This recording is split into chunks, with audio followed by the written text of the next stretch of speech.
સુરતના લીંબાયત વિસ્તારોમાં આવેલ કમરૂના ઘરમાં છેડતીનો મામલો સામે આવ્યો. છેડતીના મામલે થયેલી હત્યામાં 5 આરોપીઓને પોલીસે ઝડપી પાડી જેલમાં ધકેલ્યા. રિપોર્ટર ચેતન તારી, બુલેટ 26 ગુજરાત ન્યૂઝ, સુરત. લીંબાયત પોલીસ સ્ટેશનમાં ગઈકાલે 2020/2026 નંબરથી એક ગુનો રજીસ્ટર્ડ કરવામાં આવેલો. જે ગુનાની ટૂંક વિગત એ રીતની છે કે લીંબાયતમાં કમરૂનગર ખાતે A4 ટેનામેન્ટમાં ઇરફાન અને ફરજાના જે હસબન્ડ વાઇફ છે એ એમના ફેમિલી સાથે રહેતા હોય છે, જેમને એક દીકરો અને દીકરી છે. અને નજીકમાં અમજદ અને એમના વાઇફ જેબુનિયા અને એમના 3 દીકરા સાથે રહેતા હોય છે. તો અમજદ અને જેબુનિયામાં જે છે એમને એક દીકરો હોય છે. એ ઇરફાનભાઈની જે દીકરી હોય છે એમને સીટી મારે છે. અને જેથી ઇરફાનભાઈની પત્ની ફરજાના અને એમની દીકરી આ જે આરોપીઓ હોય છે એમના ઘરે જાય છે અને એમને કહે છે કે આવી રીતે એમના દીકરાએ સીટી મારેલી છે. અને જેના લીધે આ આરોપીઓ હોય છે એમની સાથે ઝઘડો કરે છે. ત્યારબાદ સાંજના 8:30 વાગે આજુબાજુ 5 આરોપીઓ એટલે કે હસબન્ડ, એમના વાઈફ અને એમના 2 દીકરા અને જે ત્રીજો છે એ કાયદાના સંઘર્ષમાં આવેલ બાળકિશોર, એ ત્રણેય ઇરફાનભાઈ અને ફરજાનાની એમની ઘરે જાય છે અને ત્યાં જઈને એમને ધમકાવે છે.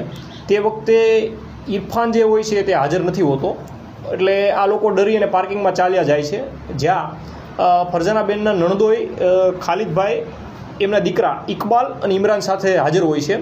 અને થોડી વારમાં ફરજાનાબેનના હસબન્ડ છે ઇરફાનભાઈ એ ત્યાં આવી જાય છે. ત્યારબાદ બંને પાર્ટી વચ્ચે આ બાબતે જે સીટી મારેલી એમની દીકરીને એ બાબતે ઝઘડો થાય છે. અને તે વખતે આ જે અમજદ અને જેબુનિયા જે હોય છે એમના દીકરો આવેશ એ ચપ્પુ લઈ અને ઇકબાલને પેટ અને પગના ભાગે ચપ્પુ મારી દે છે અને પરિણામે આવેશને ઈજા થાય છે. આ આવેશ ઇકબાલને ઈજા પહોંચાડે છે. ત્યારબાદ બીજો દીકરો હોય છે અમન, એ ચાકુ લઈ અને ઇરફાનને મારે છે અને પીઠના ભાગે ચાકુ મારે છે અને લાકડાના સપાટા પણ મારે છે. તથા જે અમન હોય છે એ ફરજાનાના જે નણદોઈ હોય છે ખાલિદ, એમને ચાકુ અને લાકડાથી મારે છે અને પેટના ભાગે ચપ્પુ મારે છે. અને આ 3 જણા ઈજાગ્રસ્ત થયા હોય છે, જેમાંથી સ્મીમેર હોસ્પિટલ ખાતે જે ઇરફાન જે છે એમનું મૃત્યુ થાય છે.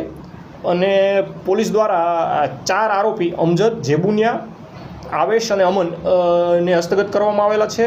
અને તેમાં એક જે છે એ કાયદાના સંઘર્ષમાં આવેલ બાળકિશોર છે.